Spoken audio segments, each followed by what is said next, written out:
we move on down the card, is actually one of my favorite fights to watch on this card, believe it or not, outside of the main event. We have Niko Price coming against Michel Pereira. That's got to be fight of the year contender right there. These guys are two entertainers. They really, really are. Now listen, I know the outtake on Michel Pereira.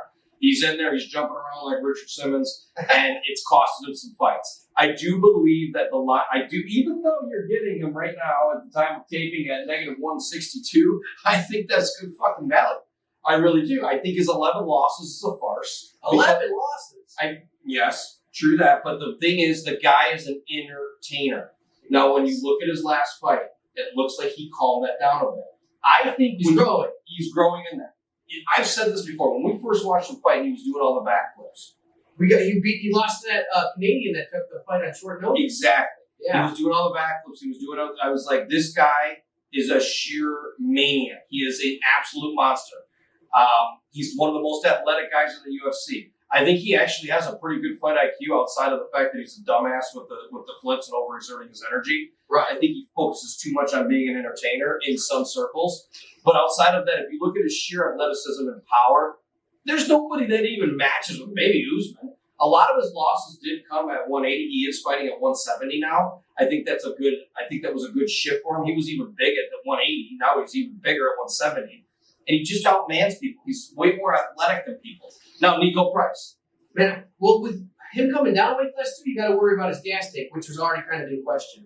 And Niko Price, I know you were about he can beat you anywhere. Stuff on Niko Price. Niko Price can beat you fucking anywhere. He can beat you from the ground. He can beat you on top. You've seen him, and at first you're like, oh, maybe that was just a lucky strike or a lucky situation. Right. He continues to do it. Well, you're going to have a hard time finding anyone that has a better highlight reel than Niko Price. I mean, the way he puts people to sleep, the way he chokes people out, the way he knocks them out. I mean, the way he finishes fights is just entertaining. I can watch it all day. I mean, he's hooking people's heads with his foot and hammer fisting them from his back. He's choking people out off to the side and crazy. I mean, it almost looks like what George said, or not, OSP's choke. Why can't I think of the name of it? Levon Flue? Levon Flue, yeah. He almost looks like he's putting people on Levon Flue's, but he's doing it his own way. I mean, everything he does is just entertaining. He almost uses that angle to control the ground game.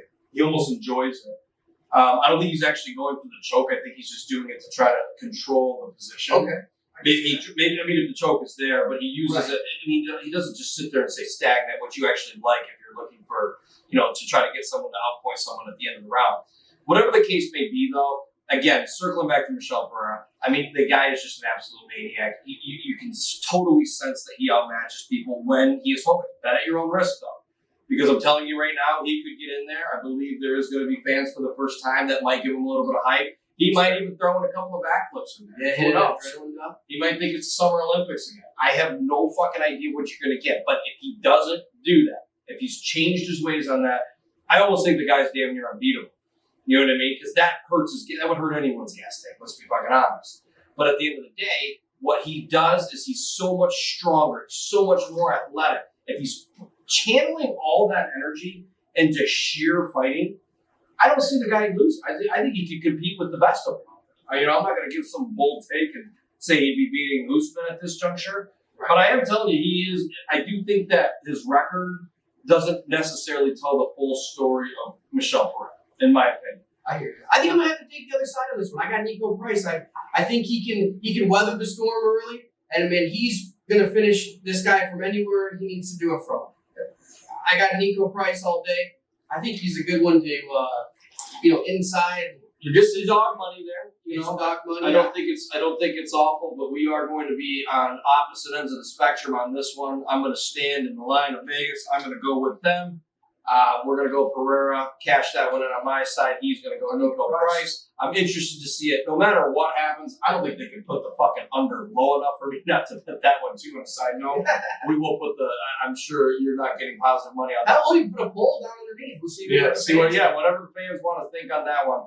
I'm very interested, but no matter what, from start to finish, whenever finish is, as quick as finish is, that's a little cliffhanger there. I do think it's going to be a very entertaining fight and a nice lead into.